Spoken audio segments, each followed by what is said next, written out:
എല്ലാവർക്കും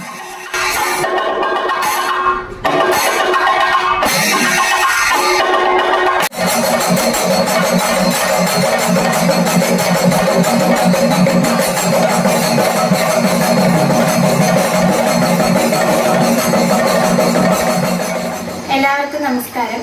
ഞാൻ മാർഗി ലളിത കൃഷ്ണദാസ്. ഈ വരുന്ന ജൂലൈ 13-ന് മഹാരാഷ്ട്രയിലെ കല്യാൺ ഈസ്റ്റ് അയ്യപ്പ ക്ഷേത്രത്തിൽ വെച്ച് നടക്കുന്ന പത്മശ്രീ മട്ടന്നൂർ ശങ്കരൻകുട്ടി ആശാൻ ഗസ്റ്റ് ഓഫ് ഓണറായി വരുന്ന ക്ഷേത്രകലാ വാദ്യസംഘം മുംബൈയിലെ 2ാം ബാച്ചിൽ ശ്രീ ചെർപ്പളശ്ശേരി അനിൽ പൊതുവാളിൻ്റെ കീഴിൽ തായമ്പക മേളം അഭ്യസിച്ച് അരങ്ങേറാൻ പോകുന്ന എല്ലാ ശിഷ്യന്മാർക്കും എൻ്റെ ആശംസകൾ നേരുന്നു. അതോടൊപ്പം ഈ വർഷത്തെ പൂക്കാട്ടിരി രാമ പൊതുവാൾ എൻറോൾമെൻറ്റ് അവാർഡിന് എന്നെ തിരഞ്ഞെടുത്തതിൽ ഈ പരിപാടിയുടെ എല്ലാ സംഘാടകർക്കും ഞാൻ എൻ്റെ നന്ദി അറിയിക്കുന്നു. അതോടൊപ്പം ഈ പരിപാടിക്ക് എൻ്റെ എല്ലാവിധ ആശംസകളും നേരുന്നു. നന്ദി.